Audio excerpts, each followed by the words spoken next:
didn't come down here to rest on her laurels and put up her feet and say, you know, the famous Harriet Beecher Stowe is now here. She walked the walk. This woman was very instrumental, I think, in changing people's opinions about slavery. So when she came down here, not long after the Civil War, which I think is pretty brave, she wanted to help the people here who had been freed to receive an education so that they could survive in the world. And so one of the first things she did when she came here was to establish a school.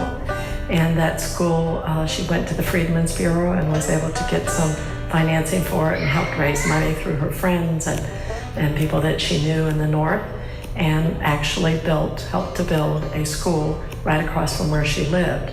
And that schoolhouse was used to educate black children and white children. It was a segregated school, as were all schools at that time. But she did build that building to do that, and it was also used as a church on Sunday.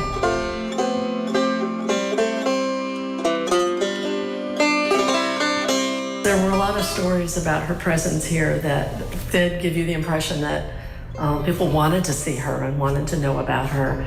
And there are stories of people coming by boat along the river to see if they could recognize her house, which was pretty recognizable.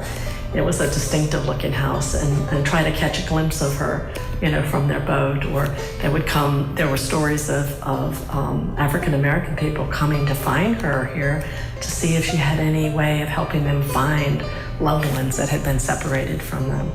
And she was just somebody that everybody knew who she was, but she was part of the community. You know, she was on the building committee to start the Church of Our Savior. I mean, she was very active and very community-minded.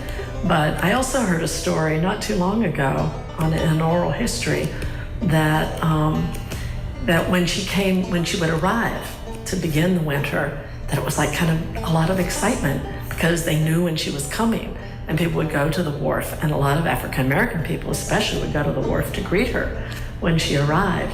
And this person also said that things picked up in Mandarin during the winter because they would have these plays and they would have a little more activity going on than they did ordinarily. Many people say that Harriet Beecher Stowe was the most famous person to ever live in Jacksonville. She was so widely read. Her book, Uncle Tom's Cabin, was the most well-read, most frequently read novel of the 19th century. And there are also those who say that other than the Bible, it was the second leading seller of books in the 19th century. So this woman had a very significant impact. And we still to this day have people come in this museum from other countries, Eastern European countries, Mexico, all countries all over the world, that say they had to read Uncle Tom's Cabin when they were in school. And this book is still relevant, and it's really exciting to know that people are still reading it.